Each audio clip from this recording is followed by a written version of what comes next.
Brenda, I'm very excited about the topic of this video, active learning strategies. The collection of active learning strategies in the book, Why Didn't I Learn This in College, is one of my favorite parts of any Just Ask book. As mentors, guiding new teachers toward effective instructional strategies is key. One powerful approach worth discussing with your mentees is active learning. Active learning strategies, part of Oval 3, are usually quick or quicker instructional moves that help cement learning. Here are 6 reasons why active learning strategies are a must in every classroom. First, they boost student engagement. Active learning strategies like think, pair, share, or hands-on projects and interactive discussions keep students mentally and physically engaged. As a mentor, encourage your mentees to shift from too much lecture to activities that spark curiosity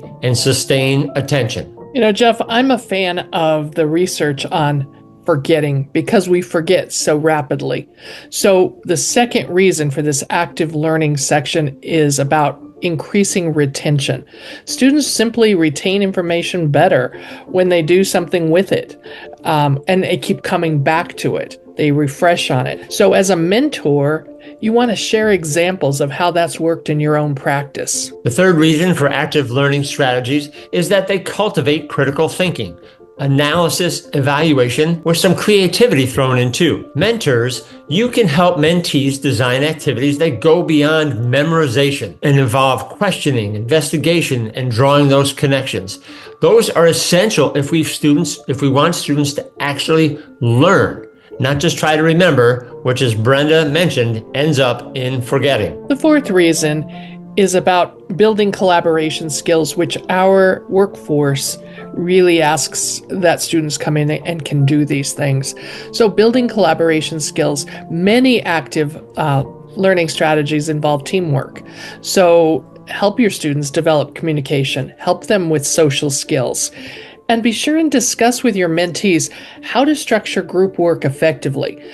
Make sure that all participants participate meaningfully, and it takes practice. The fifth reason for active learning strategies is that they fuel motivation and ownership. Students are involved, and when you're involved, you're a part of what's going on. It's an important thing if we want students to own their learning. Last one is about real-time feedback. You are a sleuth as a teacher, and your mentee has to learn to be a sleuth. Active learning strategies can give you, when you're eavesdropping or reading the writing or thinking aloud with a teacher, they give you insight into student understanding. So they're like quick formative assessments during lessons. It's a wonderful opportunity to learn where kids are. So adjustments on the spot, addressing misconceptions, all of that ties into real-time feedback. Now, mentor tip. When you're discussing active learning with your mentees, ask them to reflect on a lesson this week that maybe fell flatter or was less engaging from their perspective. And look at the design of that lesson. Could a well-placed active learning strategy have helped in that situation? So share your own experiences and even co-plan an active or a lesson with these strategies built in. Ensure that you're building confidence on the part of the new teacher. All right, now is when we get to one of my favorite parts of any Just Ask book, and your mentee is going to love it too. Dozens and dozens of active learning strategies are explained in the book, and on pages 66 through 68 of Why Didn't I Learn This in College, there's a great list of each of the active learning strategies. But they're not just listed. What's so great about it, in my opinion, is that they are grouped by their purpose, right? We don't want to just randomly have our mentees picking strategies to use. We want them to be selected with purpose. You think you want your students to collaborate in pairs or small groups? Well, there are 16 different ways to do that that are explained in the book. What if you want students to be able to summarize their learning? 12 strategies are explained. Once they know what the purpose they're looking for, they look for that on those pages, and then they can see a list of active learning strategies from which to choose. We hope we've convinced you to incorporate active learning strategies in every lesson every day.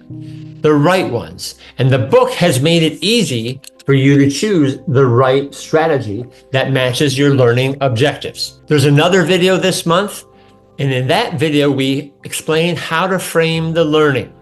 The components of framing the learning are found in teacher evaluation documents all over the country. It's really important that your mentee understands and ensures that they're in place for their learners. Those components bring students in as an active participant. Check it out.